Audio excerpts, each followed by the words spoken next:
Good evening, everyone, and welcome to the Adams Brothers podcast. Happy hump day to each and every last one of you out there in YouTube land and Facebook land. Welcome back. If you missed our last podcast, it was with the Vice Mayor, Todd Drosky. He's running for mayor here in this beautiful city. And right now, we have the current mayor, Mr. Bill Ganz. He has been in politics years. for 16 years. He was 8 years as 8 and 8. a District 4 commissioner, and he's been our mayor for the last 8 years. And now it's time for him to ride off into the sunset. And he wants to come on to say farewell to all of the beautiful citizens here in Deerfield Beach. So, Mayor Bill Ganz, welcome back to the Adams Brothers podcast, sir. Gentlemen, thank you so much. It's great to be here. I appreciate it. Yes. Always good to have you back here. We're not going to say much, Mayor. I can say, before we get started, I appreciate what you've done for this city. We haven't always agreed with all of the decisions that the commission made, but we disagreed with you all respectfully. Yes. It was never disrespectful. Never personal. Never personal. And we're not always going to agree, but I appreciate your service to this city. Mm-hmm. And like we were talking off air, we know that your legacy is bigger than a storage building. And I'd just like to personally thank you for your time here in Deerfield Beach. And we hate to see you go, but it's time to go. So whatever you'd like to say, Mayor Bill Ganz, you have the floor, and we'll jump in here if we want to here and there, but you have the floor, sir. No, I appreciate it, gentlemen. Thank you so much. And thank you for what you guys are doing. And you're right. We haven't always agreed on things. You guys have always been respectful on it. And I really appreciate that. And I appreciate what you're doing now, because this is important. And I think you've kind of hit on something that's been missing for a long time here in the city, and getting that opportunity to do that. And you're very fair. You're very fair. And we try. And I joked around last night and kind of paraphrased what Mayor Koch said from New York, which is, if you agree with me 70% of the time, 7 out of 10 times, vote for me. If you agree 10 out of 10, get your head examined. And that's about right. No one's set up there that's going to get everything right and do that. And, you brought up the comment that was made previously about the legacy of a storage facility. It's funny that people who weren't here at the time like to comment on that, but they forget what actually happened. That was the old Deerfield Beach Builder Supply, and it was abandoned for a couple years. It's in an industrial zone.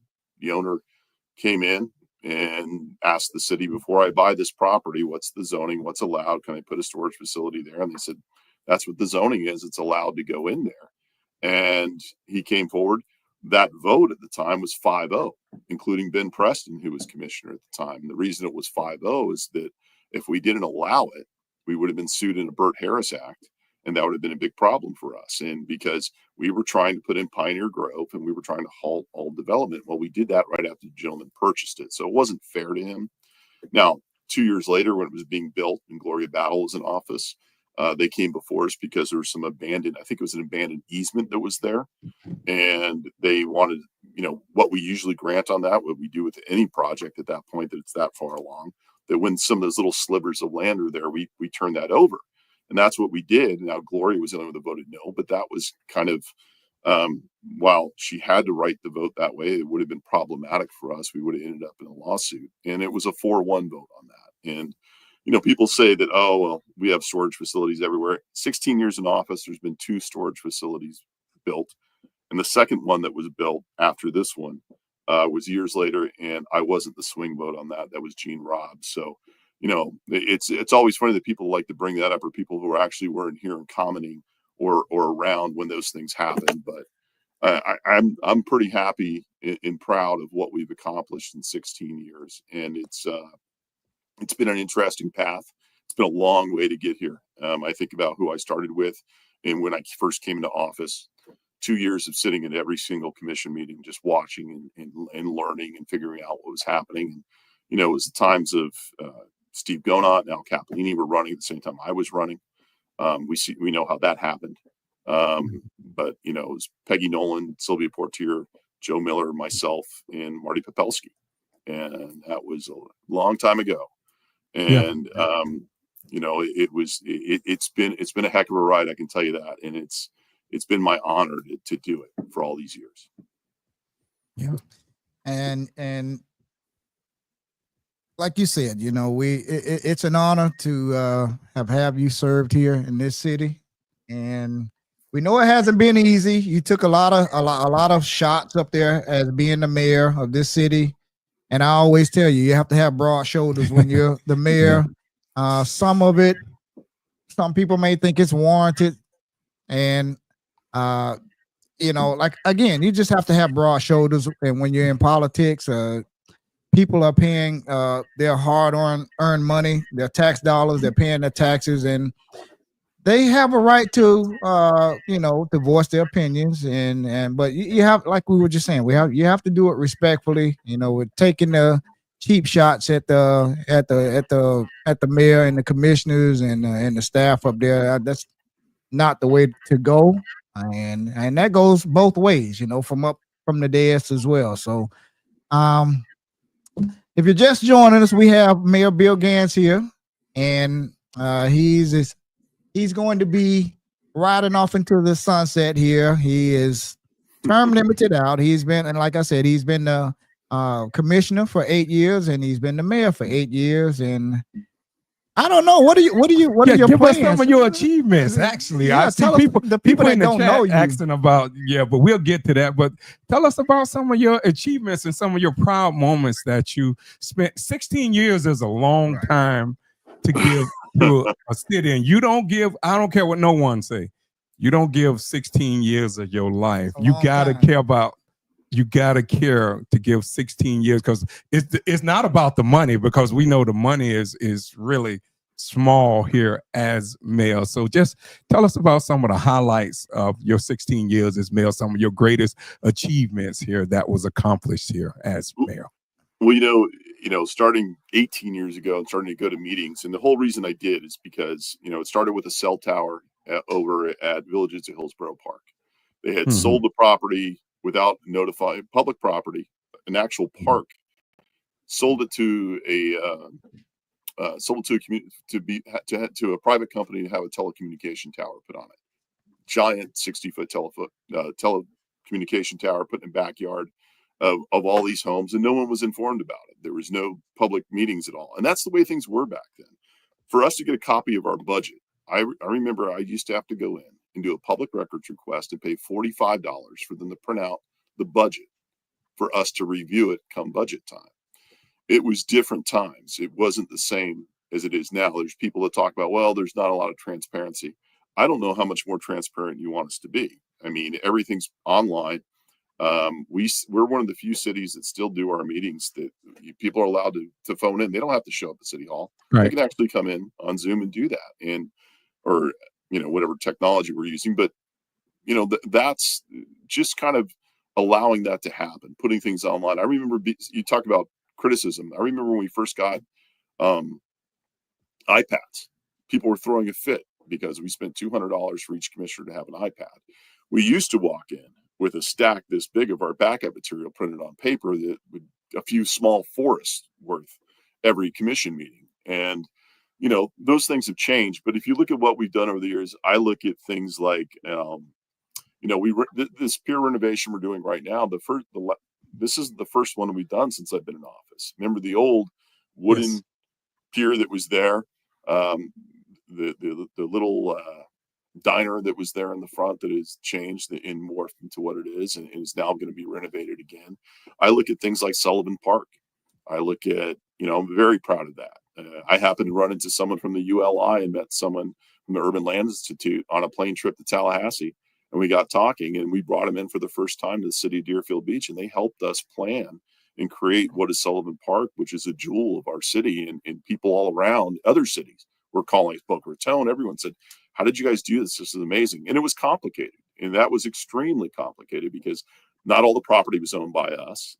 Some of the land that was underwater was actually owned by 3 different people, including us. So it was very complicated. We got through that, and we look at that, something we're extremely proud of. You look at the Braithwaite Center. We look at the Tigner Center. Those are things if you talk about District 2, when I got in office, West Side Park, as it was known, is not a place that people really wanted to be there at night. It wasn't safe for a lot of people in their minds. Whether it was accurate or not, it had a negative connotation to it. And it had a reputation, is what it was. And and you know what? You look at that now, what an amazing location to be. I was there the other night when they had the Women's League of Voters event. And I'm sitting there in the evening. I said, when I first got in office 16 years ago, this is not where a lot of people would want to come. And now it's something that I think it's going to be a huge success for the city of Deerfield Beach. It already is. You look at a project like that, and it's funny because this is one of those ones that certain candidates like to run around and say, "Oh, cost overruns." You can't reference the Tigner Center as a cost overrun. Now, is it more than what we originally planned? Of course. The reason why is we listened to the residents, people like yourselves who came out and said, we want something bigger. We deserve something bigger. And that was the right thing to do. So that's not a cost overrun. That's a change in design from the beginning. Same thing with the Braithwaite Center. That was great state-of-the-art technology around circa 1979. Now we look at what it is today, and adding the aspect of bringing in the old historical part of it with calling it the Braithwaite Center and tying it back to the Braithwaite School. Then we have the Bezos Academy that wants to come in and be a part of that to make it multi-generational and really expand far beyond what we could have done. And we do that. And that's not, again, Dan Herzl called that a cost overrun, but that's not a cost overrun. That is an expansion of what the original plan was to better serve the community. And I think that's a good thing. So very proud of stuff like that. I look at the Arboretum, the rainforest that we have in the Arboretum, all of these different things that we've had that are going on in this city. People forget after 16 years where we were to where we are now. Our Fitch rating. Everybody used to wear the Fitch shirt, said, "Oh, our credit rating has gone down." We're phenomenal. We're in the best financial shape we've ever been. And we've done that despite the fact that inflation's going higher than what our increased revenues are. And, a lot of people say, "Oh, well, our spending has gone this much." Well, I'm pretty sure if you look at what your expenses are in your own home, they've gone up too. Yeah. And how are you keeping up with that? And most people's salaries or income, revenue coming in, doesn't keep up with what inflation's doing to us. And that works for the city also. We're not immune to that. We don't live in a bubble. We get that, and we have that too. So when your revenues might have increased and your expenditures increased, not because you're overspending necessarily, it's because the cost of goods and cost of services, everything goes up. And people tend to forget that. We hear that out there. So I'm really proud of the financial state that we're in. There was a time in the city before I got there that we were one check away from actually going under. We would have had a negative balance if it wasn't for the Enron check on December 31st back in the 2000s, I believe. This city would have been upside down. And there have been people that have been fighting against our reserves, saying that we can. I remember when our reserves were $12 million. They said, take it down to $7 million. We'll be okay. If there's a hurricane, we'll borrow money and we'll raise taxes after that. That was Dan Herzl, by the way, back in 2010, asking the city commission to do that. It was a bad idea then, and I hear more of the same ideas now that don't really reflect what we should be doing. It's not a good financial plan to do that. I can't think of a worse time hitting people up on a tax increase than after a major storm. But yeah, I always believed, even now, moving forward, I always believe that we need to keep our reserves shored up because, like you look at California, North Carolina, South Carolina, something is going to come our way. I don't want to talk it into existence. I pray to God it don't, but we're going to get something. We can't just keep getting missed. Everyone on the West Coast got hit. And, but I think we need to keep our reserves on the high end. On the high end. And I understand I understand what people have been saying too about, not even lowering the millage rate, but just some money back. But I wouldn't want to chance that. I just wouldn't want to chance that. We look at what's happening with like when Wilma hit. I've been through all that. I've seen what happened. I've seen when I think it was Ian that hit the Keys so bad in other areas of Florida, and though we had a contract with Ashbridge, they sent all their drivers elsewhere. you have to have cash on hand ready to be able to tackle some of those issues. And the fact that we have reserves in some of our enterprise funds is enterprise funds are supposed to be self-sufficient. And all that leads to, better infrastructure and things that you do. When you have to borrow out of your general fund to pay for those things, because you don't have capital reserves set up, it was a bad business plan that we had. And people forget, when I first got in office, it's the worst downturn in the housing market that we've experienced since the Great Depression. That's how long I've been there, as I remember that. And I remember we had to lay off employees. That was horrible. That was horrible to do that. Yeah. And I got laid off right at the same time too. So it wasn't just. I remember you told me that. Yeah, I remember there. that. We all went through that. working there at the time too. Yeah. So this is I look at those challenges where we were. I know where we came from to how we got here. No, how we hit it out of the park every single time. No.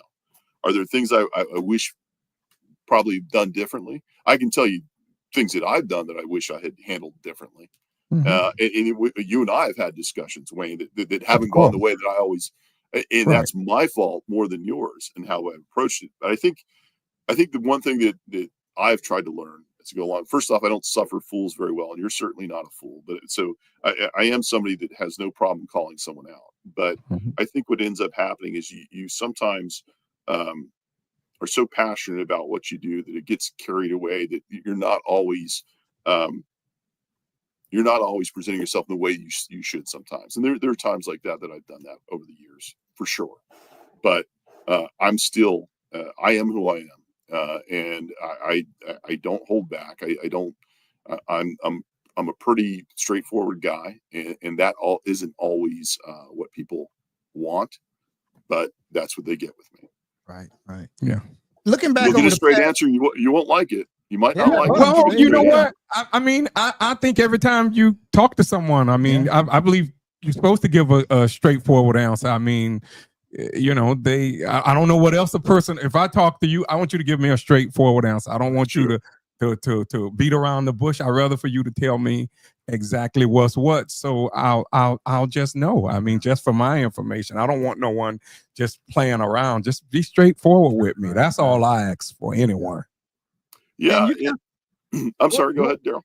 Go ahead. I'm sorry. I didn't mean to cut you off. Go ahead. No, I think that's how you have to approach things. That's the way I've always felt to approach things. And,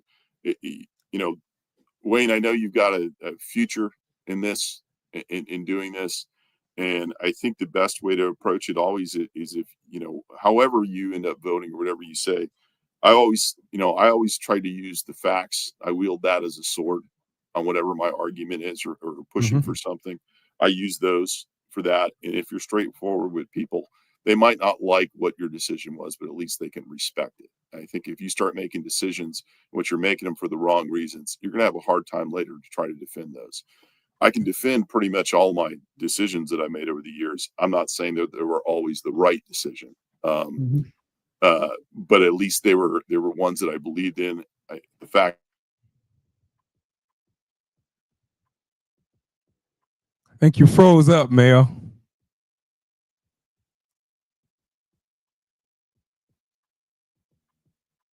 You froze up, Mayor, again. Well, let's just give him a chance to come back.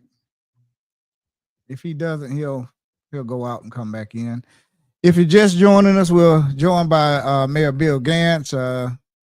It looked like he's connected. Looked like he's having some technical difficulties, but okay, you're back. You had froze up and went out for a moment, but you're back. But yeah, if you could just go back to what you were saying, because we lost about 20 seconds of you. Oh, it was the best 20 seconds that you guys missed. I wish I could repeat it.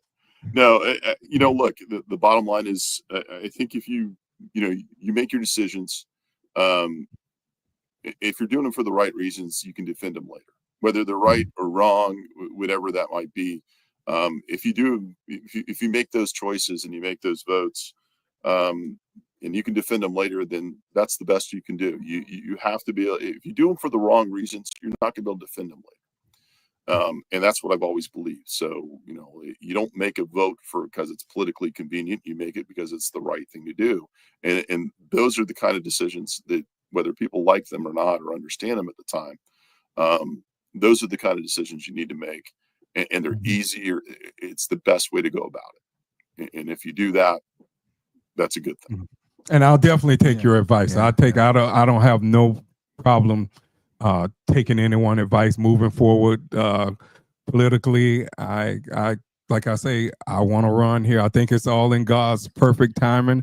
And I know I can do good by this community and be fair for not just this community, for the whole city, and just do good and just try to do good, try to do the best I can. And just like you say, do things for the right way. That's all I want to do. And Wayne, the one thing about it is, we look at these decisions, and you talked about this a couple podcasts ago when you talked about what FP&L is doing on Dixie Highway and how you didn't like it, didn't look good. You're 100% right. There was nothing wrong with that. Now there's people that said, well, you're stirring things up. That's okay to stir things up. Good trouble. Good trouble. That's what John Lewis said. Yeah. John Lewis said, good trouble. That's not a bad thing. Yeah. But you know what? That's about being honest also. You look at something, you said it was, talk about that. You and I talked about this offline, you and your brother and I. That happened because we had a developer come in. A developer came in to develop that. He actually had Dennis Mealy as his attorney. So this lie that's out there that Dennis Mealy says that he's never lost on a zoning change, that's inaccurate, because Dennis Mealy represented this developer who came in, and he wanted to put this giant monstrosity there. And we had no problem with residential there. It would have been a nice project to kind of move things forward, but it was way too big. It was like 1,800 people they wanted to put in there, and they wanted to close off that local road and have the actual apartment go across that road, have us relinquish the road, shut off those residents on the other side, and only give them one entrance and exit to their area. And we said, no, we couldn't do that. And this developer would not budge. And they actually moved it forward and tried to come before us and get that project approved. And we said the density was too high. Closing the road wasn't right for the residents. The residents absolutely didn't want it. And that developer wouldn't budge. And he lied to us. He tried to tell us that it was a smart growth project. And all he did was take the smart growth logo off their website and slap it on the project. And he got caught in that kind of fib, and he just never would bend. And here we are years later, and he decided to sell it to FP&L, and this is what we got. And this is a prime case of, developers. There are times which, you might think you're getting a worse this project's bad, but the next alternative could be worse. I'm not saying that this is worse than what was being planned, because that was a terrible project. I think they're both terrible. But I think it's disappointing when you have a developer who has all their land rights and can do what they want in many ways, that if they're unwilling to work and you can't reach a compromise, you're going to get something that isn't good. So this idea of, well, don't approve it and call them on their bluff. Well, look what happened. And you guys are dealing with that on Dixie Highway. And you know how difficult Dixie Highway is. It's not an easy thing. I remember coming into office, and the first thing I did is I tried to call out a charrette. We used to call them charrettes. We'd have a charrette, and let's talk about Dixie Highway. I remember Sylvia Portier. It's like, let's not do that. And it's because there was so much bad blood and there was so much infighting on it that it was very difficult to do it. It's a source of frustration. FDOT really, really hurt us in what they did when they cut up those parcels of land along Dixie Highway decades ago. When they did that, you look at some of these weird shaped little lots in which you've got 5 owners on a small block. Even when we did a walking tour of that area of Dixie Highway to see where the issues are, you look at how the setbacks on where the stop signs are and all those different things that are just wrong. They really did a poor job to the community when they did that years ago. And it's been hard to untangle that. And while even if we've been able to come together and talk about certain things, there's a different philosophy. Some people want to keep it and try to lease that out.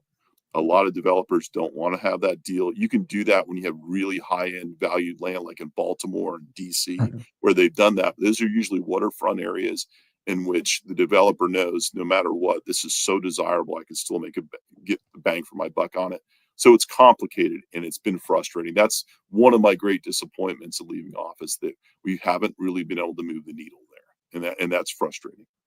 Yeah, I definitely would like to see Dixie built up in my lifetime. Yes. I sometimes it seems like it's not going to happen. I know I always tell this story. My grandmother she used to always talk about us when we were kids. We was 10, and she would always talk about Dixie. She would always talk about the flyover. She would always tell us this flyover. They've been telling us about this flyover, and that was in 1976, 77 somewhere. My grandmother was always talk about the businesses and how it would be booming because she was older, but she was a visionary. She was always thinking ahead. She was a college educated woman, and so she would always talk about Dixie. And I just like to see that come to fruition just for her dreams that she used to tell me, my brother, and all of us as kids. I like to see that come to fruition one day, just for her.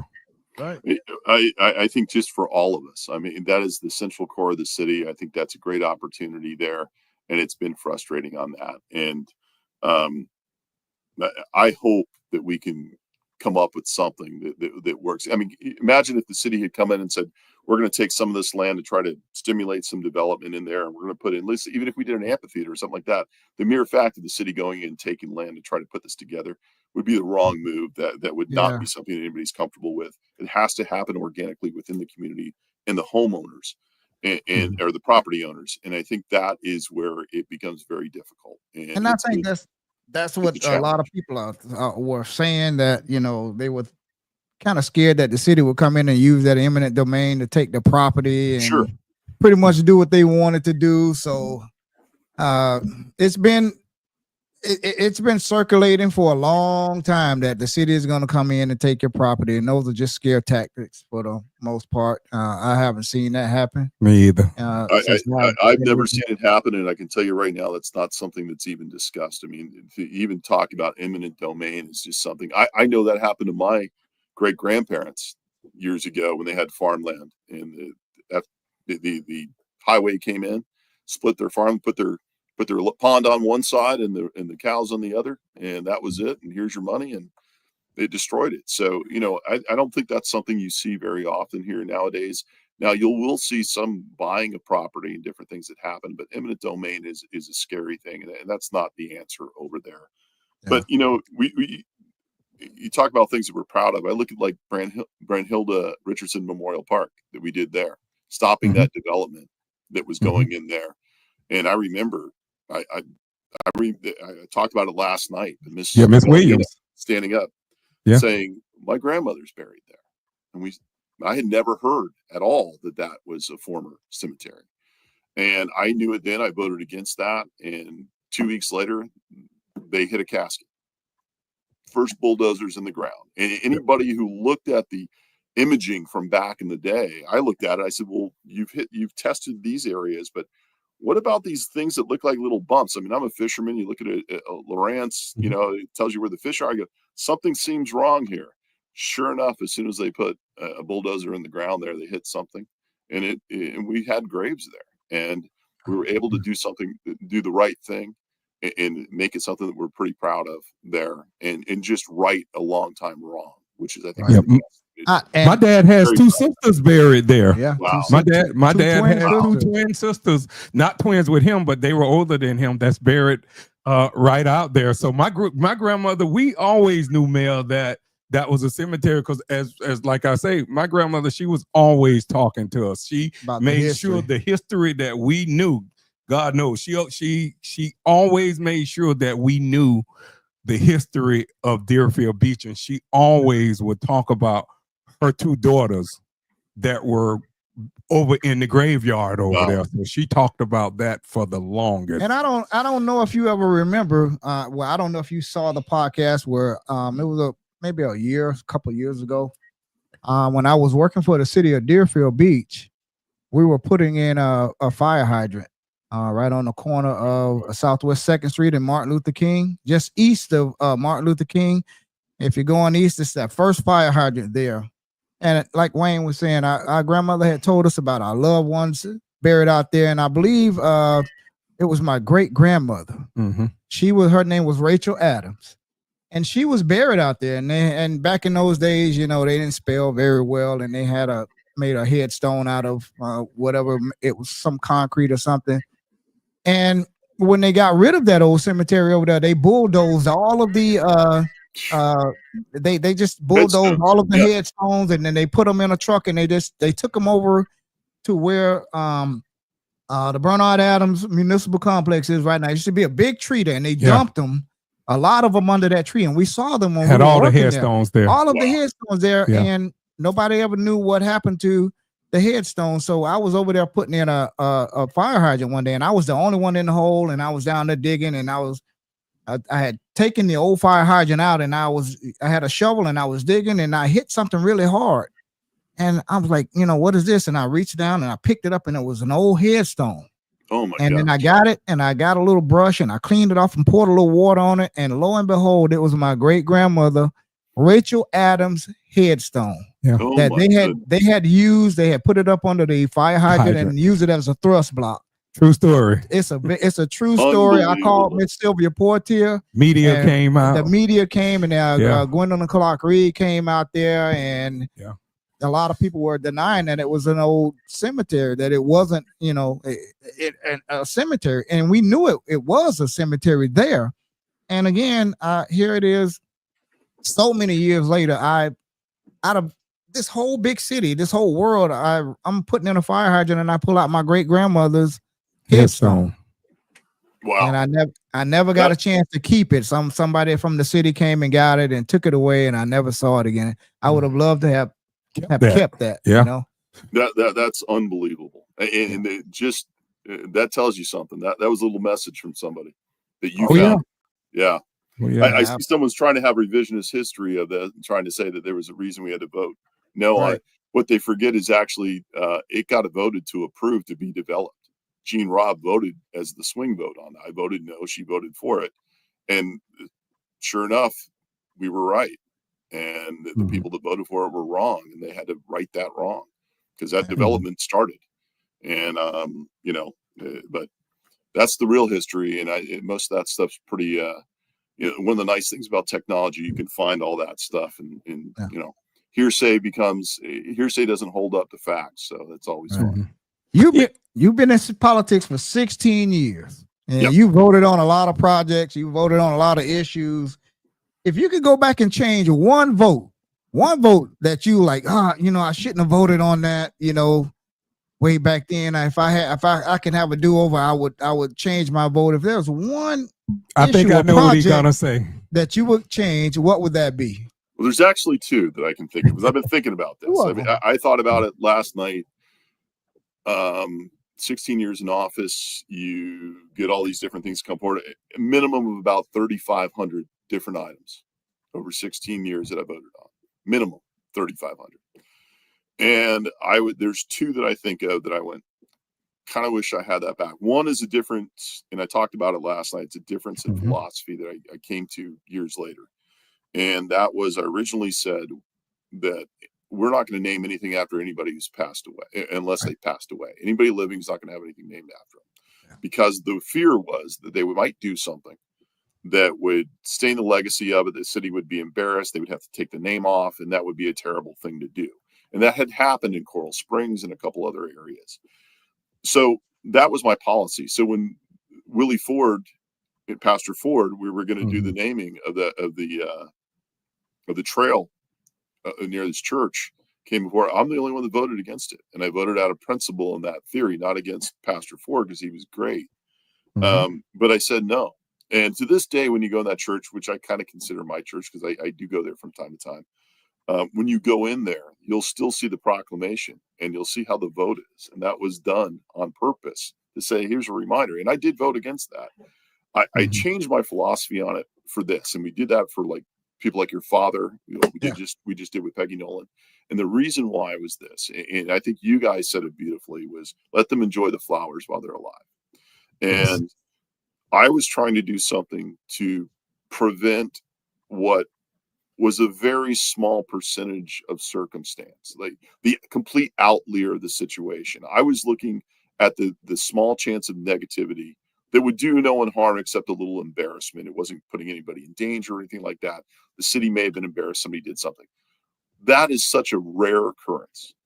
To set your mindset and those rules on that, to do that was just wrong. So I am thrilled that we were able to do that for your father, that we were able to do that for Peggy Nolan, and moving forward to do that for others, because I've seen a lot of namings of different things that I wish those people were alive to have seen them, because they deserve it. You know, when you get to that point to have something named after you, you should be able to enjoy it. It shouldn't just be for the family. You look at what's happening to Pete Rose. Pete Rose said, "I'll never get in the Hall of Fame until after I die." Well, you know, that's a shame when you look at those things, whether you should be in or not.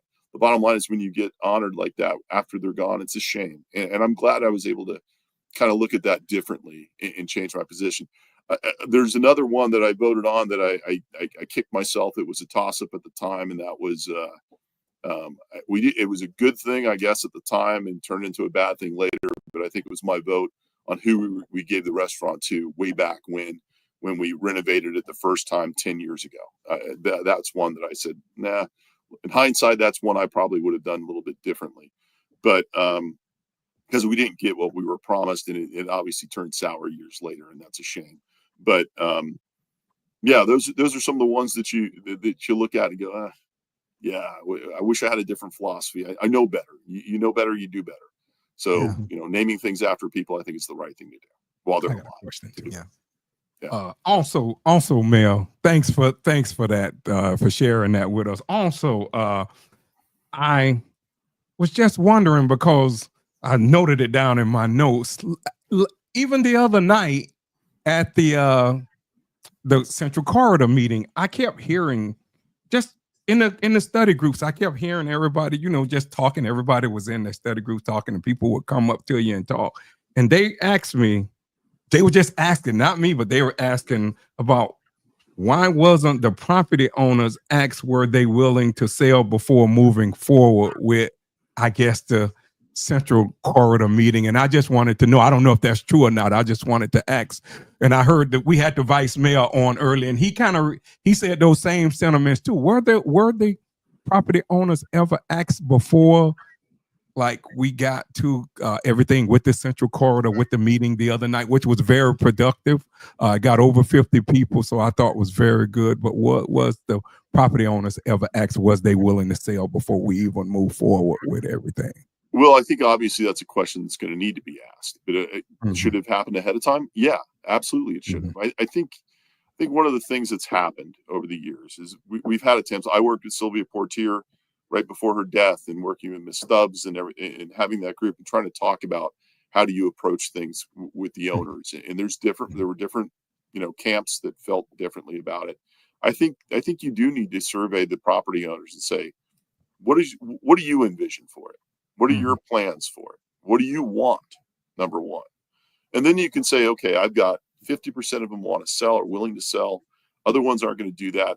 Do you do a land swap then? Do you know, how do you come about so you can package and bring those parcels together? That's the important thing to do. And I think we probably misstepped on that one also by not asking them first. I think we should have. And I think there's a little gun shyness to doing that. You know, I think if we had done that, there were people that say, well, you've already teamed up with the owners and you guys already have a plan. You're never going to make everybody happy. And you can see you've got all these conspiracy theorists, and no matter what happens, you're damned if you do, damned if you don't. But I do say in that case, I think they should have been asked. I think that's information you need to know before you go into it. And I think the city could have done a better job on that. You know? Yeah, because I noticed the other night, Mayor, everyone, that was the question I think going around the whole room. That was almost like the elephant in the room, as they call it. Everybody was asking that, and I'm like, I mean, asking each other, they were asking the people, actually, hey, that's Sorry, somebody trying some force trying to talk to us, but kind of like Harold Pryor. Yeah. But everyone was asking that question Monday night about, was the property owners down there ever pooled? And I heard the vice mayor spoke earlier about that. So yeah, hopefully going forward, I mean, whatever mistakes was made in the past, I for me, like I told you earlier, I don't look behind. I don't look in the rear view mirror. I look ahead, and I just hope that if it wasn't done or whatever, I just hope it get done, and we can, in my lifetime, before I'm gone, that I can see something down there on Dixie Highway that we all can be proud of here. Well, I think it's the right thing to always look forward. That's why the windshield is bigger than the rearview mirror. You should look forward, but I don't think you should ever forget about what's happened in the Mhm. past. And you can't Yeah. forget what's happened there because you're likely to repeat those same mistakes. Hmm. And I think that's what happens. And it's good to look forward. And I think we have tried to make decisions that we have some forward thought on what this will be. And I've seen it pan out. I've seen enough. I've been here long enough to see decisions that were made that people said this is a terrible idea. And they came back later and said this was a really good idea that worked out really well. I see it now. I see people running for office who were against the Tigner Center, who were against the Braithwaite Center, and now had no problem showing up to get free cookies at our grand opening.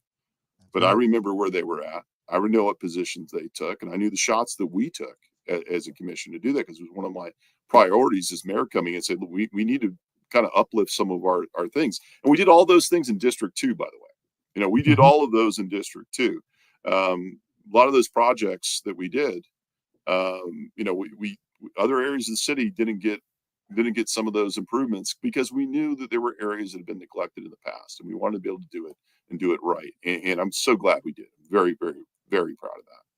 Yeah. Two beautiful buildings, and we're glad you put them over here in District 2. And there's still a little room there to develop there around the old East Water Treatment Plant there. Yes, I don't know what the future holds for that, but it's there, and I know you guys are planning to do something there. I think whatever happens there, though, that has to be organic from the community. It has to be what the people say. I hear these plans. I was stunned to hear one of our candidates out there saying that they're going to put a pickleball court over there at which park is off 10th Street there. Mayo Howard. Mayo Howard. You're going to put a 16 court pickleball court in Mayo Howard Park.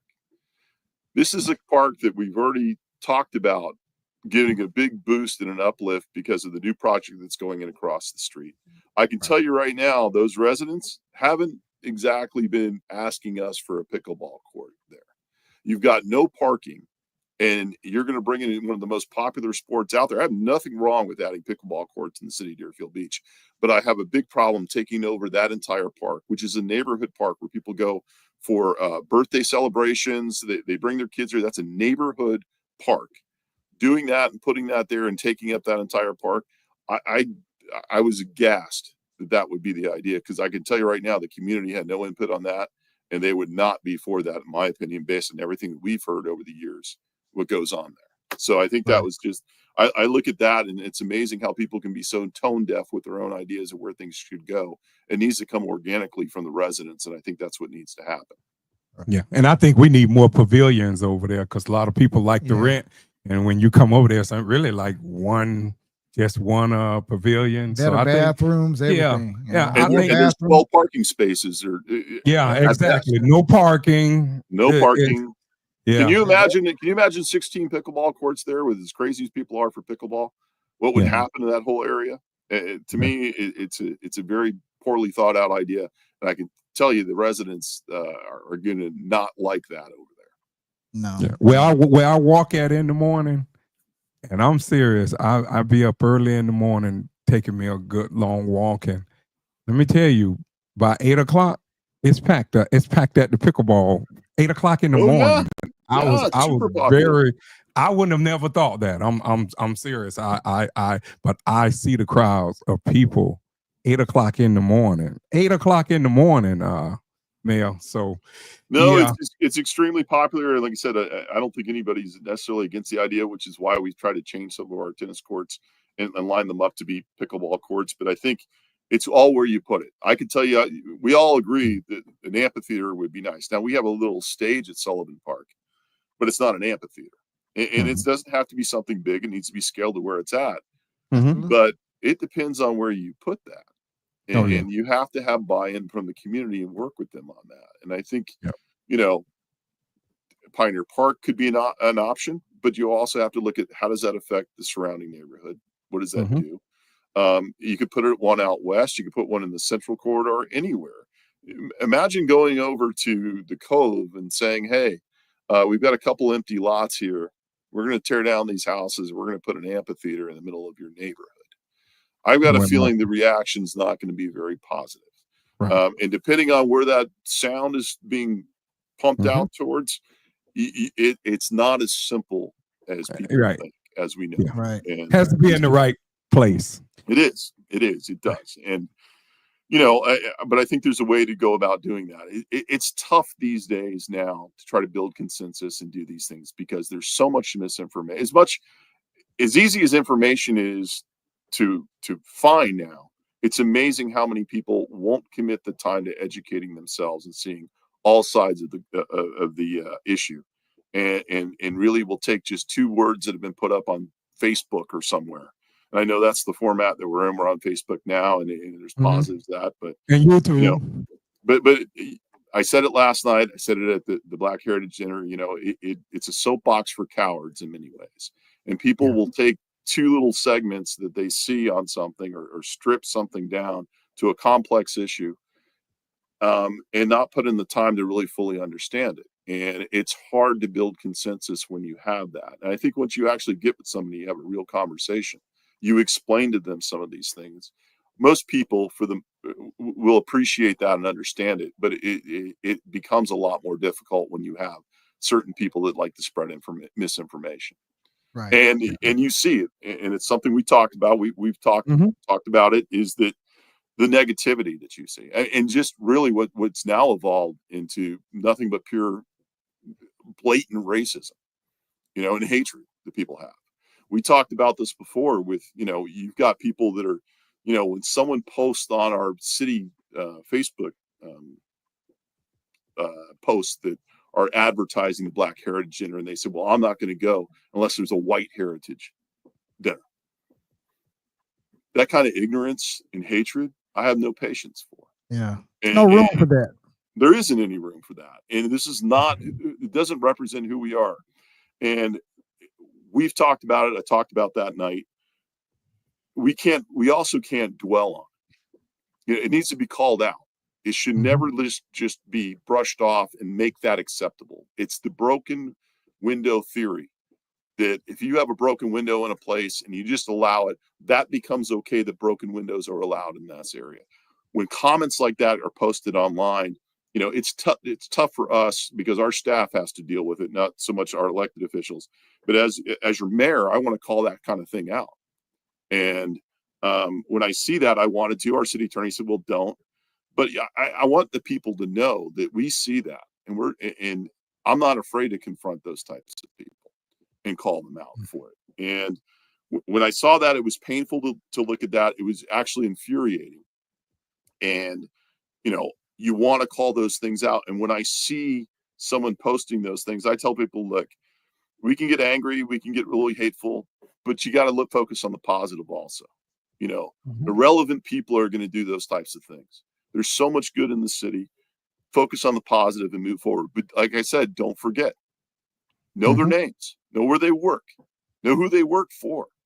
Don't forget it, and don't be afraid to call it out. Not violently, not in an ugly way, but you don't need to match their hatred. Yeah. You just Yeah. move forward in a positive way.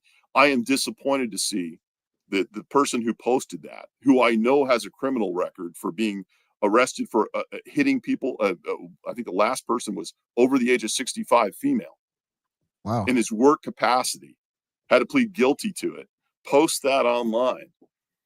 And apparently that is not enough for a candidate in this mayoral race to call them out.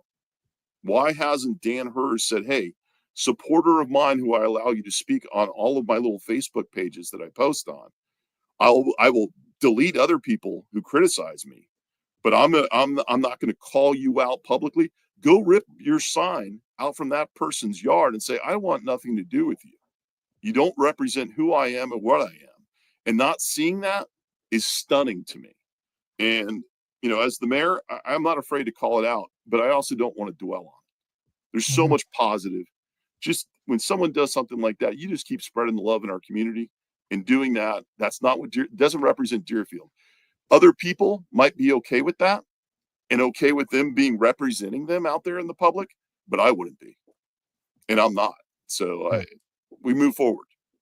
I like how you said that at the Black Heritage Banquet there. You And said how last you night, deal too. with that. You deal with that with love. You spread love instead of hate. And I think that's what this world needs. This country needs. We need more love in our hearts, and we just need to get rid of all the hate and the bad feelings and the hateful comments. And just if we just practice saying just kind words to each other, this It'll go a country long would way. be it's so much better, man. It would go a long ways, man. But we can't have hateful comments and being posted online.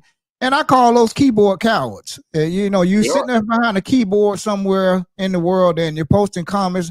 Nobody can confront you face to face, but it's easy to post something online and degrade people and talk about a particular, race and this and that. And there's no room for that. So, and I didn't like that whoever comment that person is, shame on you. When I saw the comment, it was because it was like going around in a text, like a text frenzy. Yeah. So I didn't like it. And I mean, I called it out on our Facebook page, but like you say, I'm not going to dwell on it, but I'm also not going to forget either.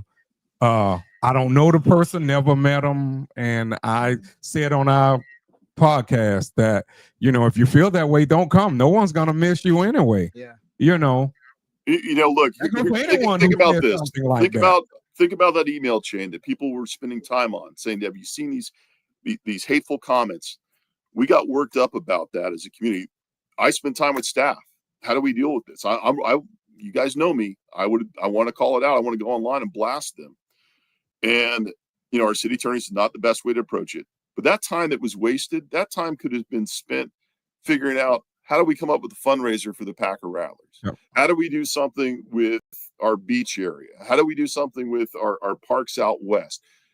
That's time that we wasted on an ignorant, racist human being who doesn't represent what we are in this city, when we could have spent that time focusing on more positive things. You don't forget, call them out when it happens. And when they circle back around, or there are people who they support come around, remind them of it. Say, I know who you are. You're not fooling me, but I'm moving on. We got positive things to do, and that's what we need to keep doing. Yeah. Mayor Ganz, we talked earlier about some of your accomplishments, and if you could change a vote or two, what would they be? And you told us what those were. And a lot of us, and my brother and I, we would like to know, and a lot of people that's out there watching online would like to know, what are your plans moving forward? Are you looking to get back into politics? Are you going to take some time off, or you have a ton of knowledge? I don't see you just not getting back into politics. I see you in politics I don't know if it's at the county level or the state level, but I can see you back in politics again. So the question is, what are your plans moving forward? First off, to get some sleep. Take a few Tuesday nights off. There's been a lot of time missed on that, and I've like 18 years of not missing a commission meeting. I think I'm going to give myself the freedom to miss one or two. Of course, it depends on who ends up in that seat, which, But I will say this. I think I don't necessarily have a clear plan right now, but I know that it's something that I have a passion for. I love this city. I love this area. And I do have a lot of knowledge on that, and I can talk about these issues and try to bring people together on it. And we'll see where that path takes. I really don't know, to be honest with you. I don't know if I'll walk away completely from politics, but I don't have a clear plan right now. I don't. I told you, I said, I think definitely you would do good in the state house, especially tackling. I heard things in the past at the State of the City, you talked about tackling the homeowners insurance. And that's something I think a lot of people not paying attention to. I think you reminded people 2 years ago, I know at the JM, that they need to pay attention to the property, to the insurance industry. And I think that would be something that you would be good at in tackling that. That's just my opinion. Well, I appreciate that. And Tallahassee is kind of a scary monster right now, but I will tell you that some of the issues that happen up there are really frustrating.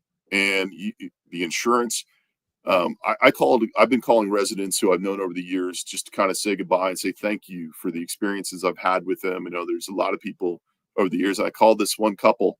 They said, well, yeah, actually, we forgot to tell you, we moved a couple months ago. And they said we couldn't afford it. Just the prices of insurance and everything here, we just simply couldn't afford it anymore. So, you know, I hear those things and it's depressing. And I think about what it was when I first moved to the city and starting a family and what it costs to get a home. It's not about affordable housing. It's about attainable housing. I think there's a negative connotation to affordable. It's not affordable for anyone. Can you imagine starting out? You get your first job, you want to start a family, and you've got to come up with 20% down payment on a $600,000 home that 10 years ago was $200,000. I don't know anybody that can do that anymore. I don't know how people come out of college, much less trade school or anywhere else, that has the ability to do that. It's simply home ownership is a dream that's hard to achieve right now. And Tallahassee seems to be okay with letting that dream kind of move by. And I don't think that's right. But then again, I don't know if I could tolerate being up there in Tallahassee, but I think God's going to put me where I'm going to be most effective. So we're going to see what happens and we'll see how it works out. Yeah.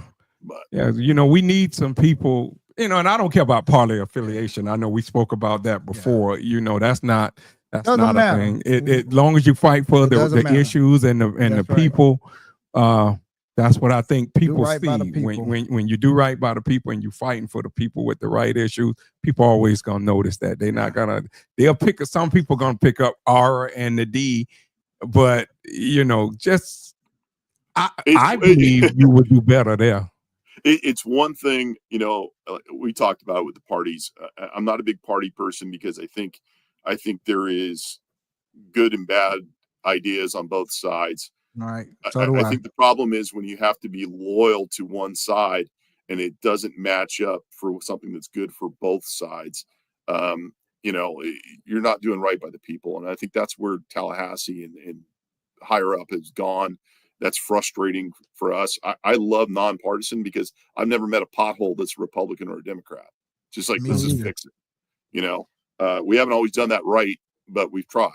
And you know, we can always do better. But I think this partisan stuff's got to stop. It's just and one other thing too that I heard the guy, he's Dean Callum, I believe his name was last night. Yeah. Y'all said served together on, I believe, code enforcement. No Dean forever. Yeah. Yeah, and one thing he spoke about last night that I said, and I know me and my brother and my father and others have talked about, and he's very correct about what I love our city employees, but some of the people who sit in the office, Mayor, when you call those phones, the phone goes unanswered. I mean, and then you can leave it back. The emails go unanswered. Yeah. And I know what Mr. Callum said last night was very true. And I don't have too many criticism of our employees because I think they do a great job. But I would say in the future, that definitely has to change because, again, you can call. Back in the days when Larry Dejan were here, that would have never happened because he had everyone on notice that if that phone rang, I mean, and this was like something that went around the department. I can remember that phone rang. You better have picked it up at least on the fourth or fifth ring, or you were gonna be in trouble. And I mean, I don't want to see no one get in trouble or lose their job, but I think that if it's one criticism that I have, and I don't have really none of the city employees, that has to change about answering the phones, answering the emails back, and just getting back in a timely with manner. The public in a timely manner. Dean Callum, I think his name was Dean Callum. I remember Callum. He was 100% spot on that last night. Look, he was, and that issue has to change. It's about customer service. And we've seen it ebb and flow. There's times when it's been spot on. There's times when it's kind of fallen to the wayside. I think right now with our city manager, Rodney Brimlow, I think he has the respect of so many of our employees. And we have great employees in the city. It's been tough as being the mayor and as a commissioner. I try not to get too friendly because decisions are made. You don't want to be influenced in that way. But you can't help but love the people that work for our city. They're just really fantastic. but there are times where our customer service is nowhere near what it should be. And while we have gone outside using outside companies that might fiscally make sense at times, I think sometimes when you have that, you don't have that immediate control, you lose that touch a little bit. Now, the problem is we're seeing that from ones that actually work for us, and that's got to change. And I think that's something that needs to happen. That's not wrong, and that's a very fair criticism. Yeah, he was very fair on that. Yes, I thought it was just me and my brother sometimes and others but I heard that criticism, and I saw it 2 or 3 times, just asking something legit. I mean, and no one never, and it hasn't happened. Not no one more than once for years. And I'm not gonna call on no one. I mean, I'm just not gonna do that. I'm not gonna, try to get no one in trouble. But I just think hopefully the right people listening right now just need to do better. That's all. Need better customer service here from the people sitting when you calling. I just hope that they do better. I do too, and I think, like I said, it's a very fair criticism, and there's not much more I can add to it. But I hope the next leadership, we take a strong look at that, and we hear what the people are saying, because that needs to change. It does. We got a comment from Cassandra Moore Mays. She says, Mayor Bill Ganz, thank you for all you've done in your years being the mayor of the city, and most of all, thank you for not only being the commissioner and the mayor, but thank you for being a great listener and a true friend. So God bless you and your family as you ride off into the sunset. In this journey, that's very sweet. Much love and peace and blessings. Thank you, Adams Brothers. So that's from Cassandra Moore Mays. Thank you, Cassandra. I appreciate that. Miss you. Yes. And and I also, before we let you go, because I'm tired and my back is bothering me, I just want to thank you for when I came to you, about the naming. I just want to thank you when you listened to me, because a lot of people ask me after that, well, how did that come about? And I'm like, the mayor's there. I went to him. I mean, y'all need to start doing the same thing too with the elected officials. Don't be afraid to go talk to them. I mean, they're human. They're gonna either listen or they're not gonna listen. And I told him, I said, I went to the mayor. Me and the mayor had a conversation, and it was after a heated conversation. And I went to you. I got to tell you this way, and that's on, and it's on me, because I'll take that. You and I have had some discussions in the past, and and I've come in pretty hot on some of these conversations you and I have had. You've always handled it incredibly respectfully. You've been fantastic with it, and probably at times when I didn't deserve it. But what that proves is, as we move forward, you look at that situation and we say, hey, let's talk about something that's just the right thing to do. And you were able to kind of forgive me for coming in hot and heavy on something. And I was in one of my few moments of clarity, was smart enough to realize it was I knew it was the right thing to do. It was an easy thing to do. And I think I had mentioned it sometime in talking about it. Black Heritage. You know how much I think of your father, how much I admired him as somebody sitting in the audience to see what he'd done. So, I was at the debate last week, and he and I sat next to each other in the ones that you guys moderated, and we saw how ugly this whole thing has turned, and we just kind of looked at each other, and it's nice to come full circle to see some of these people that, like I said, I've known Dean Callan for years. It was nice to see him at that meeting last night, to sit with your father sitting there and watching a debate for the future of the city. It's nice to be there. There are people that I look back at that are no longer with us, that I missed in those 16 years. Marty Popelski's gone. Gene Robb is gone. He was a good man.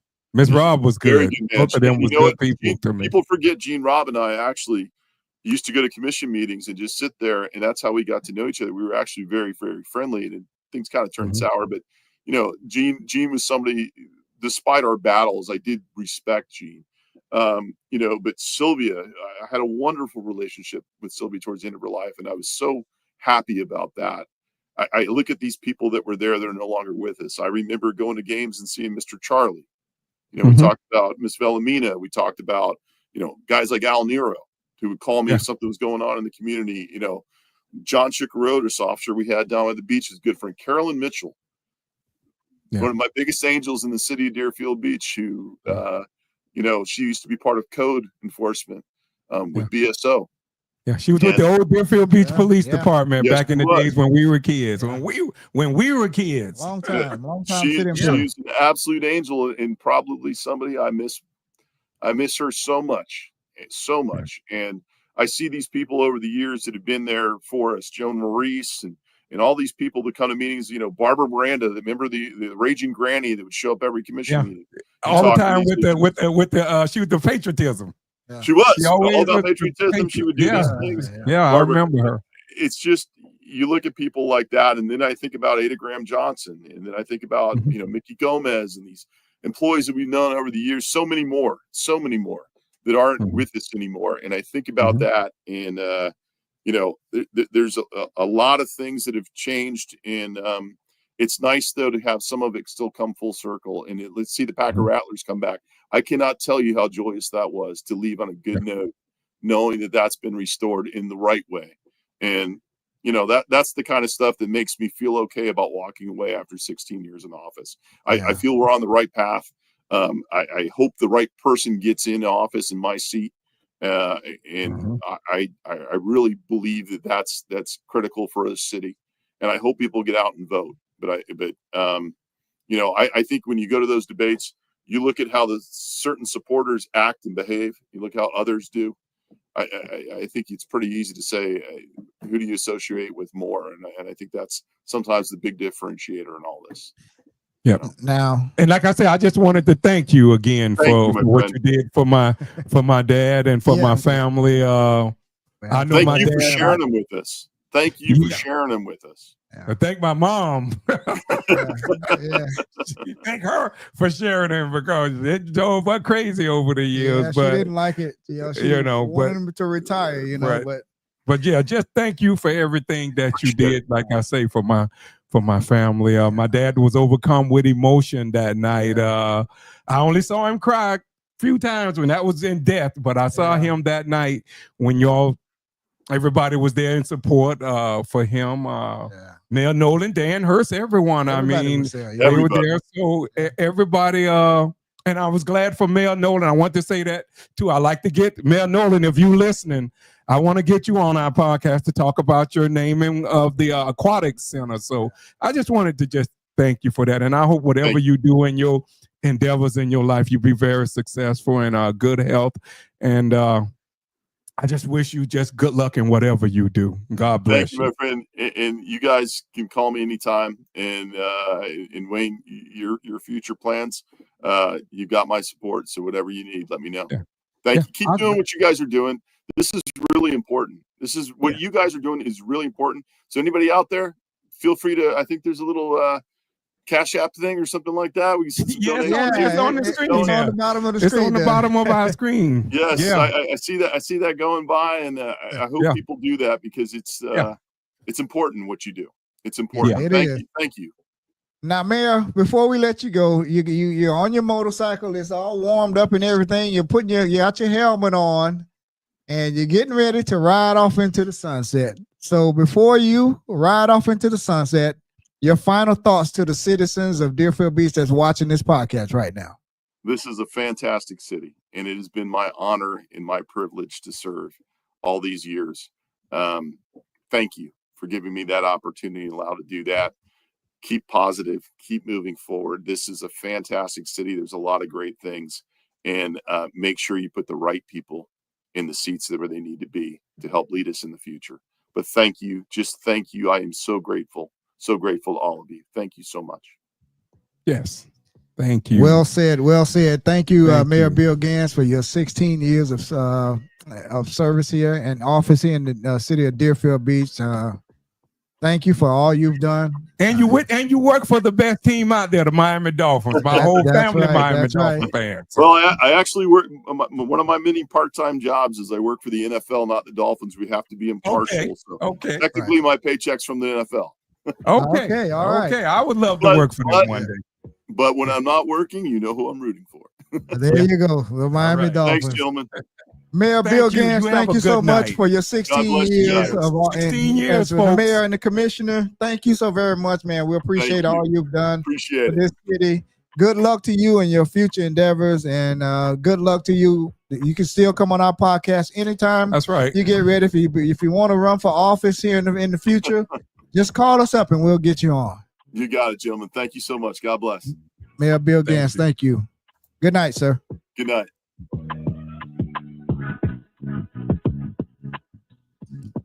All right, everybody. Thank you all for watching. Thank you all for watching. We really appreciate you all. We were just on with the mayor, and it's a good conversation we had with him. If you missed it, go back and watch the playback. Don't forget, tomorrow we will have starting at 6 p.m. We're going to have candidate for mayor Dan Hers here with us starting at 6 p.m. And right after him at 7 p.m. we're going to have District 3. Is it? I believe no. District 4. I'm sorry. District 4 candidate for commissioner Chauncey Chapman. He's going to be here.